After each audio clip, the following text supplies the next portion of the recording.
News when you want it with Bloomberg News Now. I'm Amy Morris.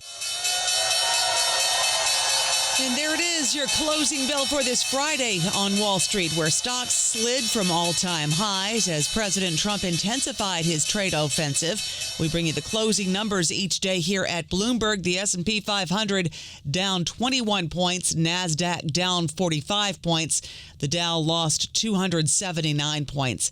The 10-year Treasury yield at 4.41% and the 2-year yield at 3.88%. Checking Bitcoin now, it gained 4%, now topping 118,000, a record it had breached earlier this week. Kraft Heinz is preparing to break itself up. Sources say the company may spin off a chunk of its grocery business into a new entity that could be valued at as much as $20 billion. Sources say the split could be finalized in the coming weeks, but the board has not yet signed off on any final decisions. Shares of Kraft Heinz rose 2.5% in the regular session. We turn to trade now. Sources tell Bloomberg the U.S. is working toward an interim trade deal with India that may reduce its proposed tariffs to below 20%. This interim deal would allow for continued talks, giving New Delhi some space to resolve any outstanding issues ahead of a broader agreement expected this fall. President Trump is threatening a 35% tariff on some Canadian goods to take effect August 1st. He also raised the prospect of increasing levies on most other countries. Bloomberg Treasury reporter Dan Flatley on Bloomberg Intelligence. Trump is trying to give himself some additional leverage as these talks kind of continue.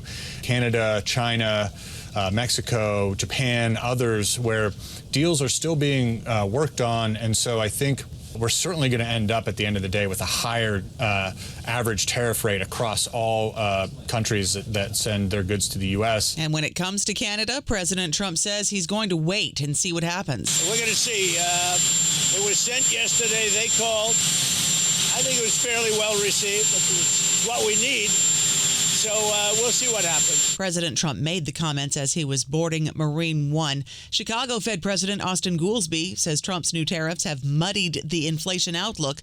The Wall Street Journal reports Goolsbee says the Fed was on track to ease interest rates until Trump proposed these new higher tariffs. And sources say Delta Airlines has been stripping engines from new Airbus jets in Europe to use them on grounded planes in the U.S. The airline is doing this to overcome a shortage and avoid aircraft import tariffs.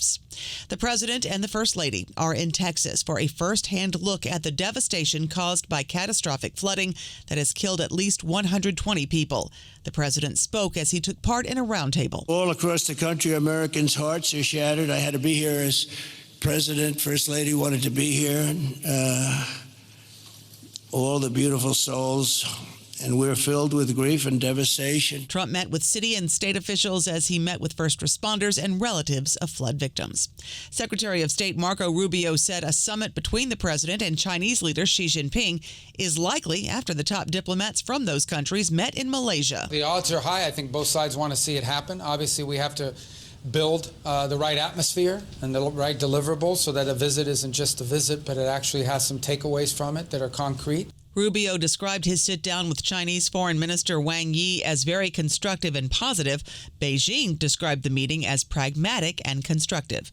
Now that the Supreme Court is allowing President Trump to move forward with an executive order that mandates a restructure of federal agencies and mass layoffs, the State Department is moving forward with the plan. Spokesperson Tammy Bruce. This is about an entity that has grown unsustainable over the years with elements related to the Cold War and other elements that we have moved beyond, but still stayed.